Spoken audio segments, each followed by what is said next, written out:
बलभद्रं सुभद्राभं जगन्नाथाय ते नमः। वृंदाय तुलसीदेवी प्रियाय केशवस्य च विष्णुभक्ति पदे देवी सत्यवत्यै नमो नमः। जय श्री कृष्ण चैतन्य प्रभु नित्यानंद श्री अद्वैत गदाधर शिवासादि गौरभक्तवृंद। हरे कृष्ण कृष्ण कृष्ण हरे हरे हरे राम राम राम हरे हरे।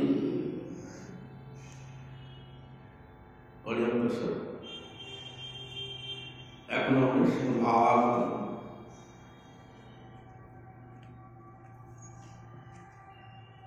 ষষ্ঠ স্কন্ধ। দেবরাজ ইন্দ্রকে বধ করার জন্য দ্বিতীয় ব্রত নামক অষ্টাদশ অধ্যায়ে আজকের আমরা 29-30 নম্বর শ্লোক পাঠ করে শ্রবণ করব। সর্বপ্রথমে উপস্থিত সমস্ত ভক্ত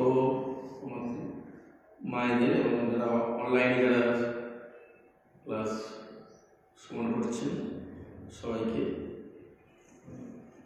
পুরাতনদের পক্ষ থেকে সবাইকে আমরা আন্তরিক প্রীতি ও সুসহকারে হার্দিক অভিনন্দন সুস্বাগতম জানাচ্ছি সবাইকে। হরে কৃষ্ণ হরে গোবিন্দ।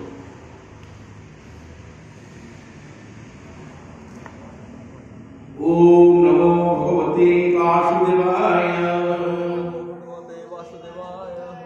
ओम नमो भगवते वासुदेवाय।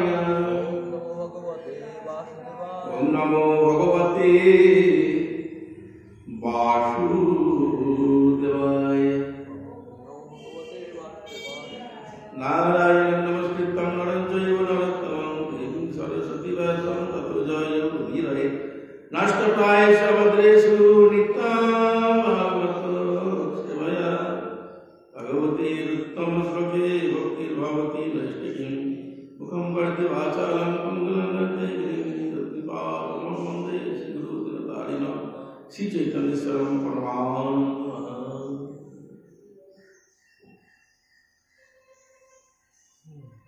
जिस नंबर श्लोक আমি যেহেতু তাৎপর্য নিয়ে আমি একটা পড়ছি 30টা আমরা একসাথে পড়ব।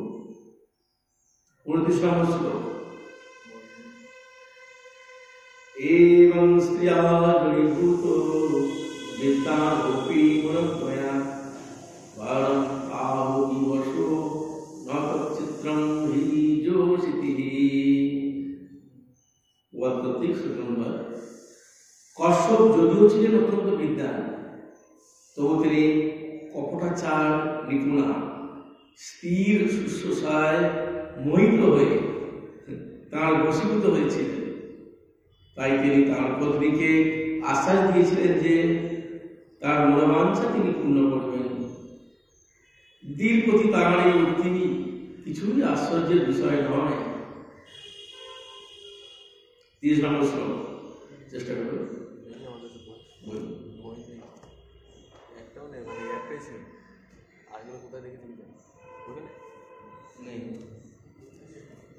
ঠিক আছে, মেগা বলছি তাহলে 3টা বই। 30 নম্বর শ্লোক। বিলক্কৈকন্ত ভূতানি ভূতানাদৌ প্রজাপতিঃ স্ত্রিয়ং চক্রে সদেহার্ধ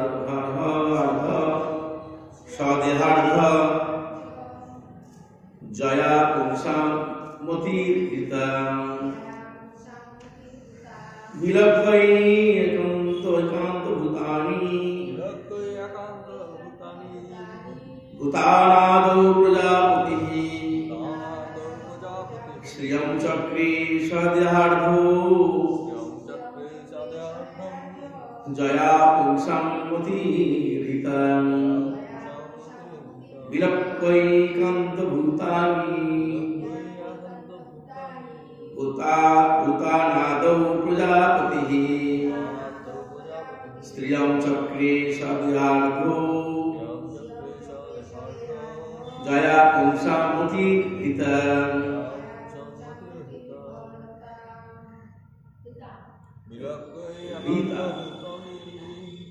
বিরক্তৈকান্ত ভূতানি ভূতানাদৌ প্রজাপতি চক্রে দেহার্দা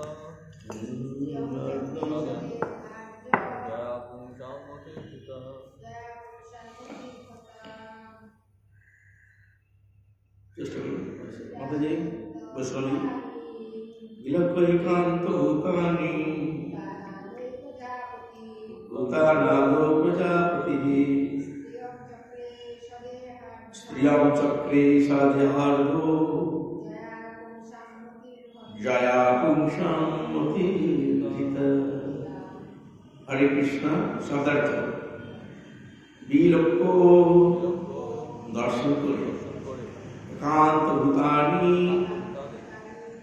বিরক্ত ভূতানি জীবের আদৌ পারম্ভে প্রজাপতি ব্রহ্মা স্ত্রিয়ং স্ত্রী চক্রে সৃষ্টি করেছিলেন স্বদেহ তার দেহে অর্ধম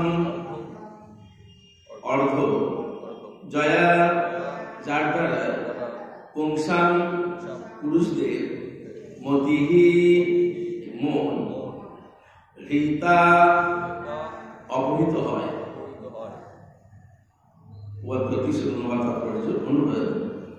সৃষ্টির প্রারম্ভে প্রজাপতি ব্রহ্মা দেখেছিলেন যে সমস্ত জীবেরা অনাসক্ত, তাই প্রজা বৃদ্ধির জন্য তিনি পুরুষের দেহের অর্ধাঙ্গ দিয়ে স্ত্রী সৃষ্টি করেছিলেন।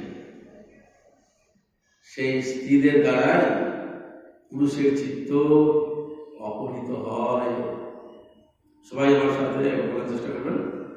সৃষ্টির প্রারম্ভে প্রজাপতি ব্রহ্মা দেখেছিলেন যে সমস্ত জীবের অনাসক্ত, তাই প্রজা বৃদ্ধির জন্য তিনি পুরুষের দেহের অর্ধাঙ্গ দিয়ে স্ত্রী সৃষ্টি করেছিলেন।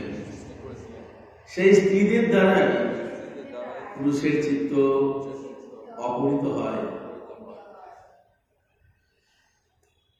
প্রবাদ কর্তৃক সবে তাৎপর্য জগৎগুরু সুখপাদ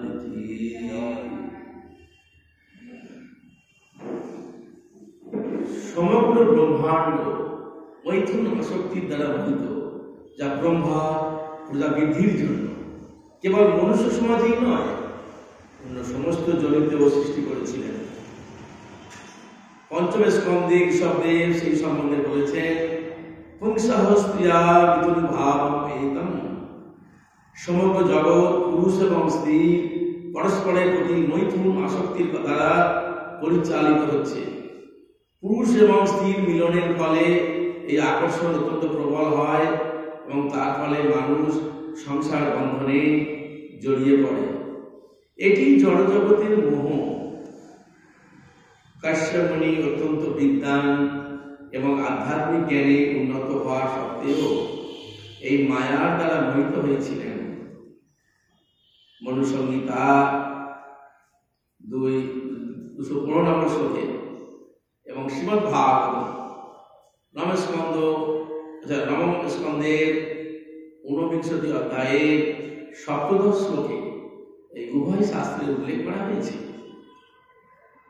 মাত্রা শাস্ত্রা দুহিত্রা বা না বিদিতা সনো ভবেৎ বলবান ইন্দ্রিয় গ্রামো বিদ্যাং সোমপি কর্ষতি দাসমপি কর্ষতি। কোনো নির্জন স্থানে স্ত্রীলোকের সঙ্গে মেলামেশা করা উচিত নয়, এমনকি নিজের মা, ভগিনী অথবা কন্যার সঙ্গেও নয়, কারণ ইন্দ্রগুলি এতই বলবান যে মহাজ্ঞানী ব্যক্তিদেরও ভ্রষ্ট করতে পারে। কোন পুরুষ যখন নির্জন স্থানে কোন স্ত্রীর সঙ্গে থাকে তখন নিঃসন্দেহে তার কাম বাসনা বর্ধিত হয়। তাই একান্ত ভূতান শব্দটি এখানে ব্যবহার করা হয়েছে, যার অর্থ হচ্ছে কাম বাসনা থেকে মুক্ত হওয়ার জন্য যতদূর সম্ভব স্ত্রী সঙ্গ বর্জন করা উচিত। কাম বাসনা এতই প্রবল যে যদি মানুষ নির্জন স্থানে কোনো স্ত্রীর সঙ্গে থাকে, এমনকি তার মা, ভগ্নী বা কন্যাও যদি হয়, তাহলেও সে কাম বাসনা দ্বারা অভিভূত হবে। হরি ওম তৎসৎ। এখানে ছিল প্রভুপাদে অত্যন্ত প্রাঞ্জল ভাব সমাপ্ত। জয় জগদ্গুরু শিল প্রভুপাদ কি।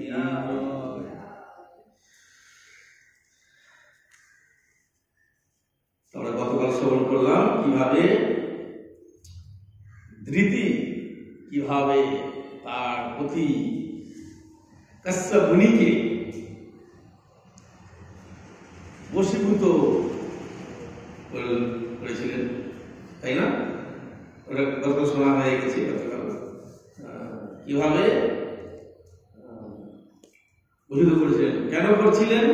যে একটা আমার একটা পুত্র যাতে কশ্যপ মুনির কাছ থেকে পাবেন, লাভ করবেন, যে পুত্র ইন্দ্রকে হত্যা করবে। ইন্দ্র হত্যা পুত্র কামনায় উনি এইভাবে প্ল্যান করলেন। কিভাবে আগে সন্তুষ্ট করতে হবে, তো আগে একটা সন্তান চাই, তারপরে তো কার্যসিদ্ধি হবে। তো যাই হোক, আমরা গতকাল শুনলাম এই জন্য কি করলেন, নিরন্তর দিদি মনোহর আচরণের দ্বারা কশ্যপের প্রসন্নতা বিধান করতে লাগলেন। সর্বদা তিনি কশ্যপের সমস্ত বাসনা অত্যন্ত নিষ্ঠা সহকারে পূর্ণ করতে লাগলেন। তার সেবা, প্রেম, বিনয়, আত্মসংযম, মৃদু হাস্য, মনোমুগ্ধকর দৃষ্টিপাতের দ্বারা তার পথির মন আকৃষ্ট করে তাকে তার বশীভূত করেছিলেন। আজকের শ্লোকে তার পরবর্তী শ্লোকের লিঙ্ক আছে, এবং শ্রেয়া জড়িত।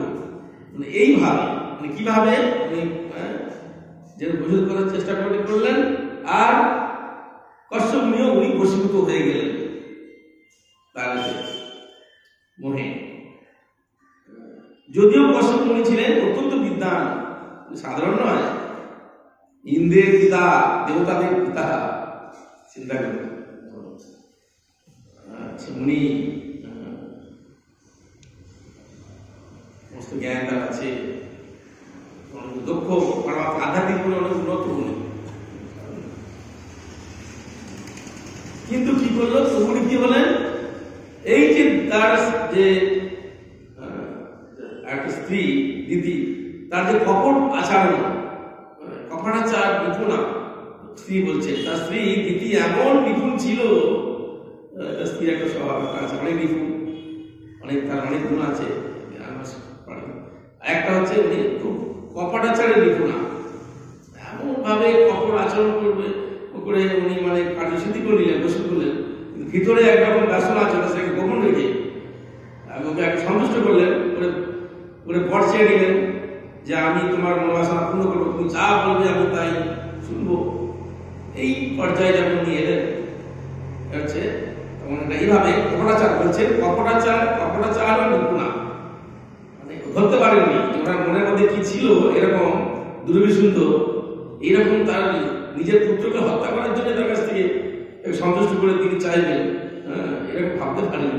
কিন্তু বুঝতে পারেনি কি করে, ভাবছে খুব ভালো আমার, খুব আমার একেবারে আমার খুব অনুগত, খুব বিনয়ী, খুব আমার একেবারে খুব আমার অনুগত, যা আমার প্রতি প্রেম প্রীতি পরায়ণ, আমার শুভাকাঙ্ক্ষী ভেবেছিলেন। সে যে বলল ঠিক আছে, সন্তুষ্ট হয়েছে, সন্তুষ্ট হয়ে বশীভূত হয়ে গেছে।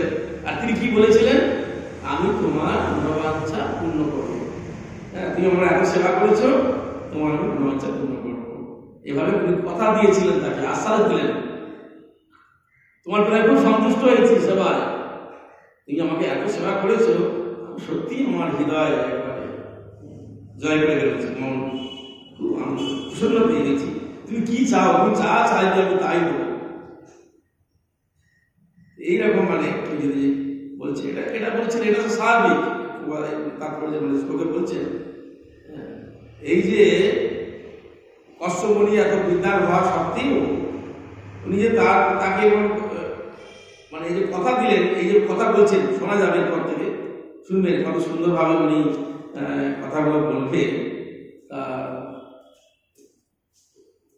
মানে আমরা শুনে অবাক যে একজন আদর্শ পতি যেমন তার স্ত্রীর প্রতি, হ্যাঁ, তার কত পড়ায়ন স্বামী মানে বলবে তাকে এত সুন্দর সুন্দর কথা বলবে, হ্যাঁ হ্যাঁ তোমাকে তুমি এত আমার প্রতিজ্ঞতা, তুমি আমার আমার কর্তব্য হচ্ছে স্ত্রী, এরকম অনেক কিছু শোনা যাবে, পরে আমরা শুনতে পাবো। আজকে যে বিষয়টা নিয়ে সেটা আলোচনা যাক সময় মতো। তাই এইভাবে বলছি এটা আশ্চর্যের কোনো বিষয় না, এটা স্বাভাবিক। যেমন কেউ কারোর প্রতি আকৃষ্ট হয় রূপের প্রতি বা তার প্রতি প্রেম, মানে তার প্রতি যদি খুব আসক্ত হয়ে পড়ে, তারপরে যদি প্রেমে পড়ে যায়, ভালোবাসা তার হৃদয়টা দিয়ে দেয় পড়ে যায় এবং সন্তুষ্ট হয়ে যায় এবং তার প্রসিদ্ধ হয়ে যায়, তখন সে তা যা ইচ্ছে তাই করতে পারে এবং সেও তাই সেটা করবে। আমরা দেখতে পাই এখানে বলছেন, বলতে কেন স্বাভাবিক, কেন এটা স্বাভাবিক কেন? এইভাবে বিধাতা ব্রহ্মা সৃষ্টি করেছে এই স্ত্রী পুরুষ, আগে ছিল না। কিন্তু আগে কি ছিল বলছে, সৃষ্টির প্রথমে ব্রহ্মা যখন শুরু করেছিলেন কি, তখন কিন্তু স্বামী স্ত্রী ছিল না।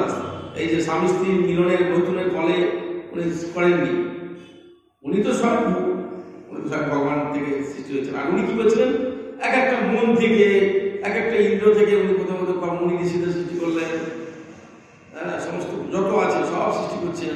কেন ভগবান ওনাকে বলেছে, তুমি তোমার দায়িত্ব হলো এই ব্রহ্মাণ্ড দিলাম, এই ব্রহ্মাণ্ডকে প্রজা বৃদ্ধি করো। উনি হচ্ছে প্রজাপতি, এটা আমার সেবা। হ্যাঁ, ভগবান এই জনজগৎ সৃষ্টি করে তোমাকে আমি দায়িত্ব দিলাম।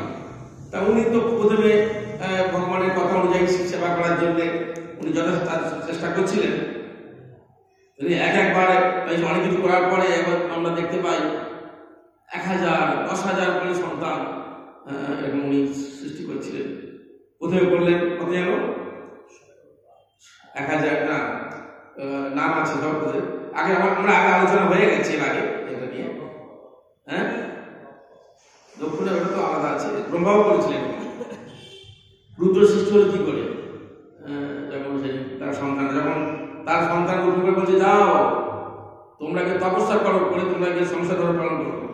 যারা করতে যাবে তখন নারদমুনি তাদেরকে ভক্ত বানিয়ে দিচ্ছে, তাদেরকে সন্ন্যাস করে দিচ্ছে। আর জানো তুমি তোমার জানো তুমি যে সংসারটা কিরকম, মানে তাকে মানে বুঝিয়ে বাজিয়ে তাকে যে জড়জগৎটা কিরকম, কি আসলে কি, ব্যাস তারা সব কি আর ফেরেনি। কি হলো, আমার ছেলেগুলো কোথায় গেল? আমি ছেলেগুলো তাদেরকে তৈরিগুলো কষ্ট করে তাদেরকে পূজা সৃষ্টি করে ভাবলাম যে অনেক কিছু করবে, আমাকে সাহায্য করবে। আর সে কিলাম এই নারদমুনি পাল্লায় পরে তারা সব সন্ন্যাসী হয়ে তারা সব আর চলে গেল ভগবানে। আবার করলেন, যতবার করছে মানে তাদেরকেও করে দিচ্ছে। এমন তাই নয়, তাকে যখন বলছে তার ছেলেকে বলছে, এই আমার কথা শোনো, তোমরা সংসারী হও, হয়ে পূজা বৃদ্ধি করো, সংসার ধর্ম পালন করো। ও বলছে, বাবা তুমি এরকম কথা বলছো, একজন হয়ে আমাদেরকে মায়ার এই জড়জগৎ সংসারে, এই দুঃখময় সংসারে আমাদের নিযুক্ত করছো। হ্যাঁ, তুমি এরকম পিতা হয়ে যদি আমাদের বলে দিয়ে বড় বলে এটা ঠিক নয়। মানে উল্টে আরো কাছে শিক্ষা পেয়েছিল, বলেছে শুনবে না, যে বলছে না আমরা সংসারে হবো না, আমরা সন্ন্যাসী ধর্ম করবো, মানে বিয়ে করবো না।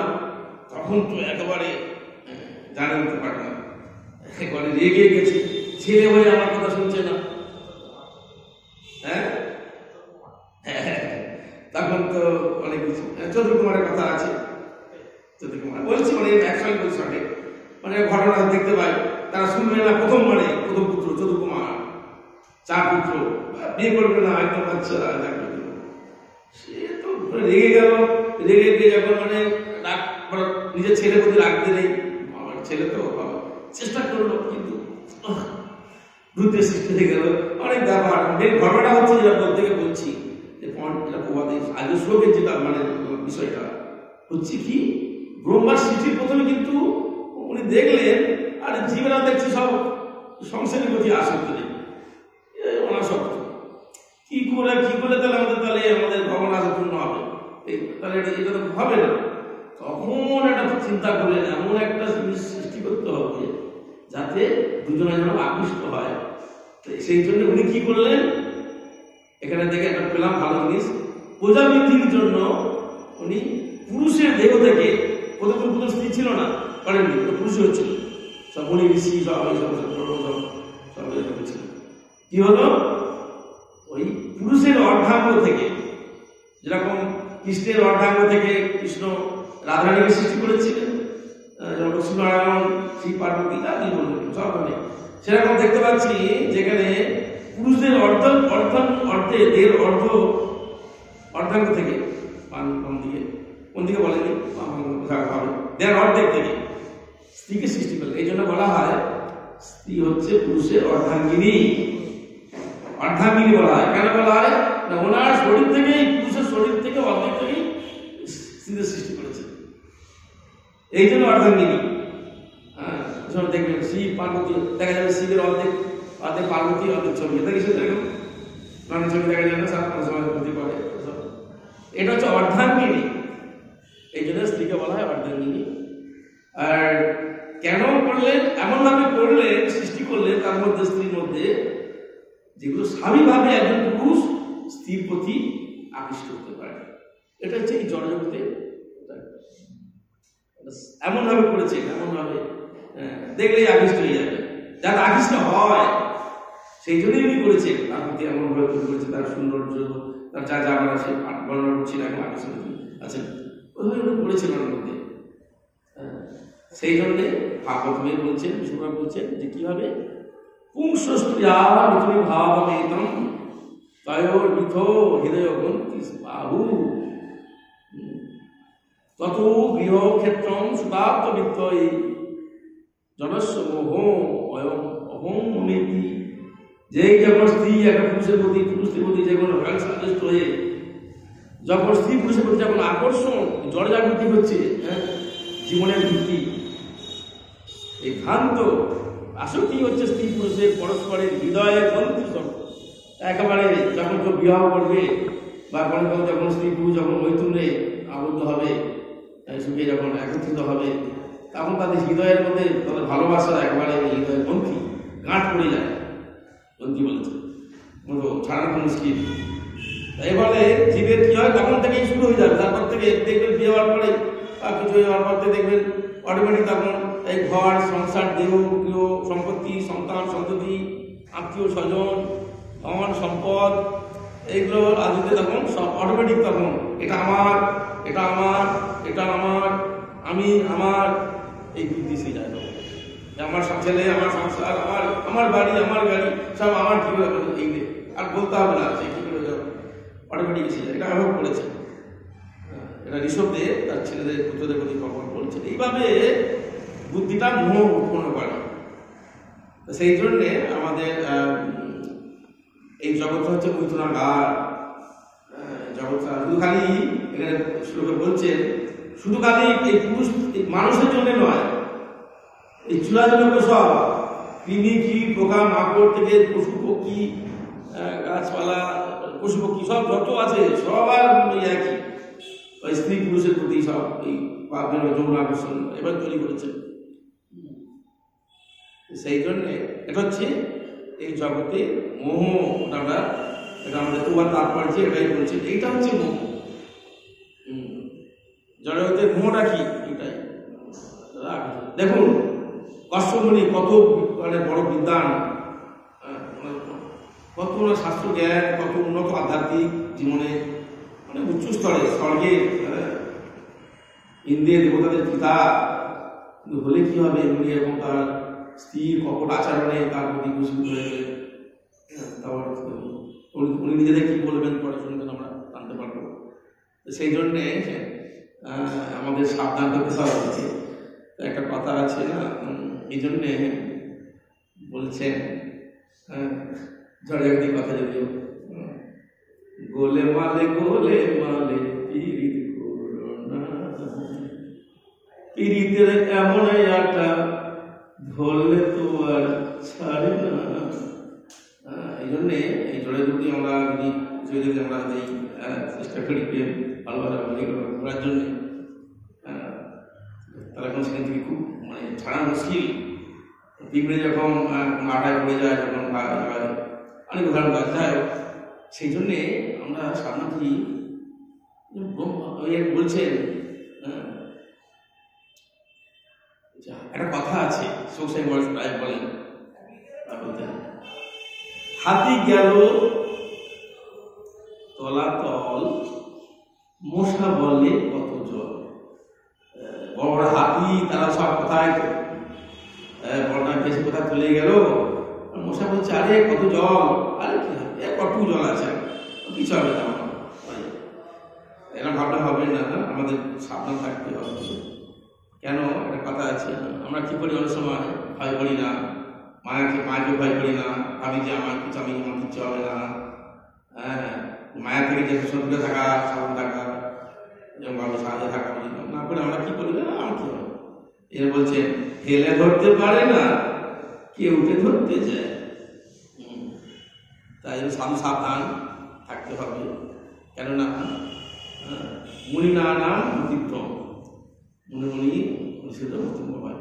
এখানে প্রবাদ বলছে কিরকম, কেন আমাদের সাবধান থাকতে হবে, কিরকম মানে বলছেন যে ভাগবতমে জয়দাত্রী নিজে বলছেন, তার স্ত্রী কে বলছেন যে মাত্রা স্পর্শা ধুইত্রা বা না অবিত্তাসন ভাবে বলবান ইন্দ্রিয়গ্রামী বিদ্যাংশ সৌবিকর্ষতি। কোনো নির্জন স্থানে লোকের সঙ্গে মেলামেশা করা উচিত নয়, এমনকি নিজের মা ভগিনী অথবা কন্যার সঙ্গেও নয়। ইন্দ্রগুলি এতই বলবান যে মহাজ্ঞানী ব্যক্তিদেরও ভ্রষ্ট করতে পারে। কোনো পুরুষ যখন নির্জন স্থানে কোনো স্ত্রীর সঙ্গে থাকে, নিঃসন্দেহে তার কাম বাসনা বর্ধিত হয়, তাই না? একান্ত ভূতানি অর্থ হচ্ছে কাম বাসনা থেকে মুক্ত হওয়ার জন্য যতদূর সম্ভব স্ত্রী সঙ্গ বর্জন করা উচিত।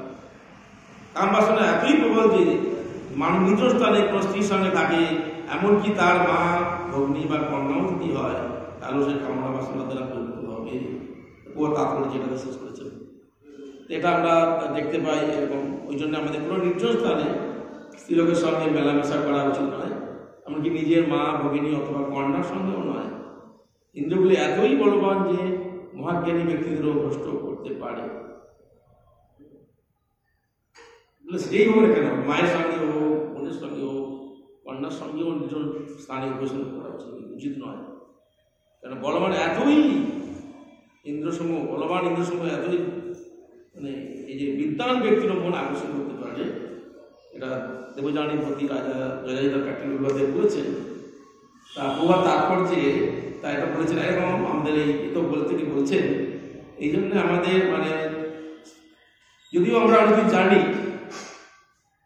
আমাদের বৈষ্ণব সদাচারে লেখা আছে বৈষ্ণবদের প্রতি কিভাবে ব্যবহার করা উচিত, ব্রহ্মচারীকে ব্যবহার করা উচিত, আমাদের বৈষ্ণব করণীয় কি অকরণীয় কি সেখানে আমাদের বলা আছে। আমাদের বক্তব্য সূত্রে অনেক জায়গা দেখতে পাই ব্রহ্মচারী গ্রন্থে সেখানে আছে, যেসব ব্রহ্মচারী গ্রন্থের মধ্যে আছে। অনেক গ্রন্থে আমরা অনেক ট্রেনিং প্রাপ্ত হতে পারি, অনেক জানতে পারি। গীতার মধ্যে অনেক আছে, গীতা বলছেন এক কথা, যত বড় হোক না কেন খুব পণ্ডিত হতে পারে, কিন্তু যে কোনো একটা ইন্দ্রিয় দ্বারা সে বিচলিত হয়ে যেতে পারে, এরকম তার অনেক আছে। এভাবে অনেক বলছেন, কিন্তু আমাদের শুধু জানলে হবে না। বলছেন যে স্ত্রীলোকদের প্রতি কিভাবে আচরণ করতে হয় তা শিখলেও জানলাম, জানি, বলছি, সব জানি, লোককে বলে দিচ্ছি, জানি, তারা জানি না, আমরা তো জানি সব, এই করা উচিত নয়, করা উচিত নয়, কিন্তু তা বলেও শিখলেও জয় শ্রী রাম মহানব কি জয়, জগন্নাথ বলদেব সুমরানি কি, গৌরতাই কি, জগন্নাথ কি। ও আর কি বলছে শুনুন, স্ত্রীলোকদের সঙ্গে কিভাবে আচরণ করতে হয় তা শিখলেও, জানলেও, বললেও এই যৌন আকর্ষণ থেকে মুক্ত হওয়া যায় না, যাবে না, যতই বড় আদায় করো, যাবে কি করে? সেখানে বলছেন চিন্তা করুন, এটা হচ্ছে এতই বলছে আকর্ষণ যে মাতা ভগ্নী কন্যার মধ্যেও থাকা সম্ভব। অনেক বলতে পারে এটা কি, কথাটা ঠিক আমি মানি না, মার সাথে আবার কেন, মা তো সবসময় মার প্রতি গিয়ে মানুষ বিনা খাওয়া, আপনি কি বলছেন? শাস্ত্র বলছে, শ্লোকে পুরাণে, বিষ্ণু পুরাণে বলছে, তাই না? যেই হোক না কেন, কিরকম ভগবান বলতে বলছেন কথাটা, সাধারণত মানুষ অবশ্যই মাতা ভগ্নী অথবা কন্যার প্রতি যৌন আকর্ষণ অনুভব করে না, স্বাভাবিক করে না, স্বাভাবিক করে নিজের মা বোন কেন আসবে না, কিন্তু তাদের ঘনিষ্ঠ সান্নিধ্যে বসলে যৌন আকর্ষণের উদ্বেগ হতে পারে। এটি একটি মনস্তাত্ত্বিক তথ্য। বলা যেতে পারে যে যারা উন্নত সভ্যতা সম্পন্ন নয় তাদের পক্ষে এই প্রকার আকর্ষণের উদ্বেগ হতে পারে। কিন্তু এখানে বিশেষভাবে উল্লেখ করা হয়েছে যে বিদ্যান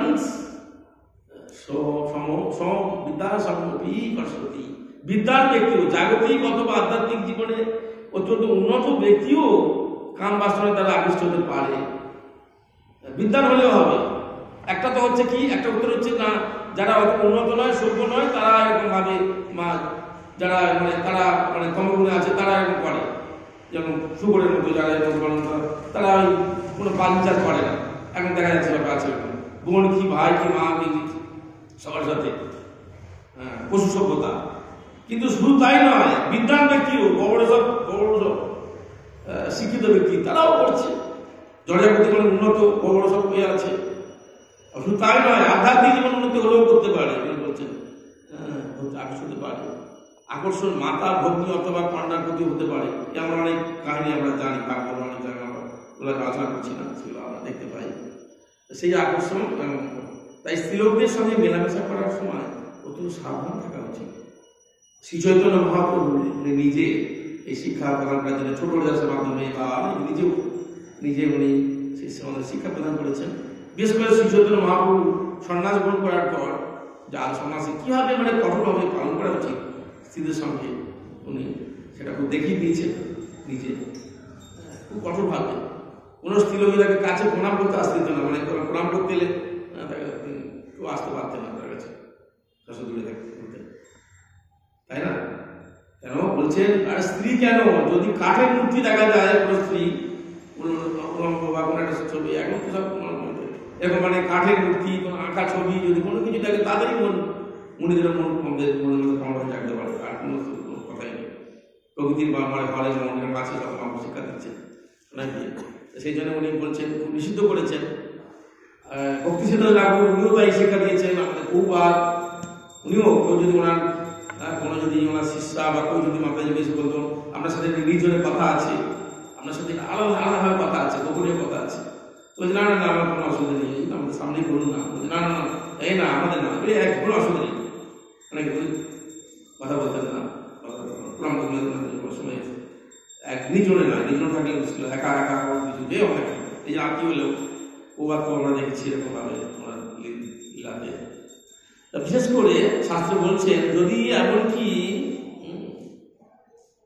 বলছে বস্তুত পক্ষে কোন স্ত্রীলোক প্রণাম করার জন্য মহাপ্রভু আসতে পারতেন না। গুরুপত্নী যদি যুবতী হন তাহলে তাকে দর্শন করতে করাও ব্রহ্মচারীর পক্ষে নিষিদ্ধ। প্রবাদ বলছে তারপরে গুরুপত্নী কখনো তার প্রতি শিষ্যের কাছ থেকে পুত্রের মতো সেবা গ্রহণ করতে পারে, ছেলের মতো শিষ্যরা করতে পারে। কিন্তু যদি গুরুপত্নী যদি যুবতী হন তার সেবা করা ব্রহ্মচারীর পক্ষে নিষিদ্ধ। চিন্তা করুন। যাই হোক, আমাদের এখানে হচ্ছে যে অনেক অনেক শাস্ত্র অনেক রকম আছে, তা সেই জন্যে আমাদের বলতে বলছে। আচ্ছা গেল, আমি যেটা বলে শেষ করি তাই হয়ে যাচ্ছে। তো এটা তো কিভাবে সৃষ্টি করেছে আকর্ষণ, তো ওই সম্বন্ধে তো পুরো শাস্ত্রের মধ্যে দেখবেন আছে, বহু আছে, শাস্ত্র বর্ণনা করা আছে স্ত্রী কিভাবে আকর্ষণ তারা সব আকর্ষিত হয়। শুধু মানুষ নয়, দেবতা থেকে শুরু করে এমন কেউ পাখি সবাই হতে পারে, এমন তৈরি করেছে, তারা অনেক শাস্ত্রের জায়গা আছে। কিন্তু আমাদের কেন একজন নারীর দৈহিক সৌন্দর্যের প্রতি আমরা আকর্ষিত হওয়া উচিত নয়? কেন? কিছু পজিটিভ জিনিস বলা যায়, নেগেটিভ তো অনেক জানি আমরা করি। কি করলে আমরা এর থেকে রেহাই পাবো সেটা একটা সময় 5 মিনিট আমরা শেষ করছি। সেটা হচ্ছে বলছে আমরা কি করি সাধারণত কোনো মেয়ে ছেলে দেখলে তার প্রতি তার স্তনের প্রতি পক্ষদেশ স্তনের প্রতি আমরা আকৃষ্ট হয়ে যায় পুরুষ দেখলেই। আর তার নাভিদেশ, সরু নাভিদেশ সুন্দর, কোমরটা সরু হবে, পেট তলপেট দেখলে খুব আকৃষ্ট হয়ে যায়, কাম বৃদ্ধি হয় এবং দেখতে খুব ভালো লাগে, সবাই আকৃষ্ট হয়ে যায়। কিন্তু শঙ্করাচার্য বলছেন না, আমাদের আসা উচিত নয়। কেন? নারীর স্তনাভারম নাভিদেশম দৃষ্টামাগামো এতাং মাংস বাসাদি বিকারা মনসি বিচিন্তায় ভারম ভারম। নারীর স্তনভার ও সরু নাভিদেশীর তথাকথিত সৌন্দর্য দর্শন করে মোহগ্রস্ত বা উত্তেজিত হও না, কারণ এই আকর্ষণীয় অঙ্গগুলি শুধু চর্বি, মাংস আদি জঘন্য বস্তুর সমন্বয় মাত্র। এই কথা মনে মনে গুরুত্ব সহকারে চিন্তা করা উচিত।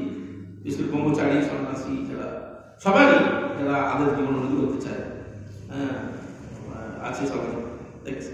এই সুন্দর ঘটনা আছে, সত্য সুন্দর কাহিনী। আমি আর চাচ্ছি না কিভাবে উনি মানে একজন আকৃষ্ট হয়েছিলেন, একজন কামুক পুরুষ একজন সুন্দর স্ত্রীর প্রতি, এবং সে ছিল খুব ভালো সতী, কিন্তু তাকে চেয়েছিল সঙ্গ করার জন্য, কিন্তু এখন তাকে ওইভাবে জানেন ঘটনা। পরে যখন সে আসে কি করেছিল, শরীরে সব এগুলোকে দিয়ে এই মাধ্যমে সে তরল পদার্থ করে মানে বমি টমি করে পায়খানি করে একটা রেখে দিয়েছিল। পরে যখন সে এসেছিল তাকে বলেছিল তুমি যদি পরে এসো, যখন এসেছে তাকে মানে বলছে কোথায় এসে এসো, নাম ধরে ডাকছে, তাকে দেখা করবে। সে এসেছে, চিনতে পারছে না, একদম রোগা টোগা হয়ে গেছে, একদম হয়ে গেছে শরীরে। বলছে ও কাকে চাই, না না আমি সেই যে বলেছিল আসতে আমাকে কথা দিয়েছিল, ও তাকে। ঠিক আছে ওখানে আসতে যাবো চারের মধ্যে। চারের মধ্যে গিয়ে দেখছি আরে বাবা সব বন্ধ, সে বমি বন্ধ দুর্গন্ধ। এইগুলোই আমার শরীরের যে সৌন্দর্য, এটাই আমি রেখে দিয়েছি আলাদা করে, এটা তুমি এটাই আমার যারা আকৃষ্ট হয়েছিল। এরকম আমরা জানি, আমরা এটাই মানে অ্যাকচুয়ালি এগুলো মানে কি দুর্গন্ধ প্রচার থলি একটা, হ্যাঁ কপিত্ত বায়ু পুষ রক্ত এইসব দিয়ে তৈরি, কিন্তু আমরা আকৃষ্ট হয়ে যাই অ্যাকচুয়ালি এদের প্রতি। যাই হোক, সেই জন্য আমরা কি করে এর থেকে দূর হবো আকর্ষণটা, এটা তো স্বাভাবিক, বোম্বা করেছে এভাবেই মানে হবে বলে একজন সেরকম জন্য কখন দূর হবে এটা বলে শেষ করেছে। যুবতী নাম যথাজুনি জুনাম চ যুবিতৌ যুবতৌ যথা মনোভিরমতে তদ্বন মনোমে রমতাম তৈ। বিষ্ণু পুরাণে বলছেন 1:19 নম্বর শ্লোকে, যুবকদের দর্শনে যেমন যুবতীদের মন যেমন উৎফুল্ল হয় এবং যুবতীদের দর্শনে যুবকেরা যেমন উৎফুল্ল হয়, হে কৃষ্ণ আমার মনও শুধু তোমাকেই সেরকম যেন আনন্দ লাভ করে মনে হয়। এইরকম যখন এক যুবকী দেখলেই তো মন কিছু হবে না, দেখলেই দেখবেন আর কত মনটা আকর্ষে যাচ্ছে, আনন্দ হয়েছে। সেই রকম কবে হবে আমাদের এই কিশোর কিশোরী মদন মোহন মোহিনী রাধা মাধবের প্রতি যখন আমরা আকৃষ্ট করবো সে রূপ থেকে, হাসি মুখ দেখে, তখন আর তখন কিশোর রসপার্জন রসবিরস পরম নিষ্ঠা দিয়ে করবে। যাই হোক, এই যে থেকে রেহাই পেতে গেলে এটা তো যাবে না বলতে গিয়ে বলছেন কখন যাবে। যমরাচার্য বলছেন যদবধি মম চেত কৃষ্ণ পদারবিন্দয় নব নব রসধাম দত্তম নন্তুম আসিত তদবধি হত নারী সঙ্গমে স্মর্যমানে ভবতি মুখবিকার সুষ্ঠু নিষ্ঠিবনঞ্চা। যেদিন থেকে আমার মন কৃষ্ণের প্রতি দিব্য ভক্তিমূলক সেবায় নিযুক্ত হয়েছে এবং তার মধ্যে নবনব রস আস্বাদন করতে শুরু করেছে, সেদিন থেকেই যখনই আমি জঘন্য যৌন সুখের কথা ভাবি, তখনই বিরক্তিতে আমার মুখ বিকৃত হয়। সেই জঘন্য চিন্তার উদ্দেশ্যে আমি এটা আমাদের এমনি আসবে না হৃদয় থেকে, যখন মধ্যে না ওই কৃষ্ণপতি প্রেম সেবা করে। সেই জন্য আমাদের এই নয় যে আমরা যে অনেক ইন্দ্র সুখ ভোগ করবো, সংসারে যা পাবো, তারপরে আমাদের আশা দূর হয়ে যাবে ভোগ করার পরে, এসব ঠিক নয়। কেননা এই ঘিতে কখনো আগুন মানে আগুনে যদি ঘি দিলে ঘি সে সন্তান কাটা জ্বলতে থাকবে, আর স্ত্রী পুরুষ থাকলে তো বলবে একসঙ্গে থাকলে কেউ না। স্ত্রী হচ্ছে যেমন যদি বলা হয় আগুনের সাথে পুরুষ যদি বলা হয় ঘির সাথে থাকলেই বলবে। সেই জন্য আমাদের ওইটা করলে হবে না, আমাদের পন্থা আছে, সেবা করতে হবে, ভগবানের সেবা করতে হবে, ভগবানের সেবা করে আনন্দ, ভগবানের নাম করে আনন্দ, ভগবানের ভজন করে আনন্দ, ভগবানের কথা শ্রবণ করে, এইভাবে যখন ভগবান ভক্তি করে যখন আনন্দ পাবো, একটা আছে জড়ানন্দ, একটা শ্যামানন্দ আছে, অনেক আনন্দ আছে। শ্যামানন্দ যেমন লাভ করতে পারবো, তাহলে আমরা কী করে করবো? সেই জন্য আমাদের হরে কৃষ্ণ কৃষ্ণ কৃষ্ণ হরে হরে, হরে রাম রাম রাম হরে হরে। জয় মথুরাজ অমর প্রাণ শ্রী ভাগবতম কি, জগৎগুরু শ্রী প্রভুপাদ কি, সাধু ভক্তবৃন্দ কি, তাই গৌর সীতানাথ দেবানন্দে হরি হরি গো। হরে কৃষ্ণ। জয় জয় জয় ভক্তবৃন্দ কি জয়।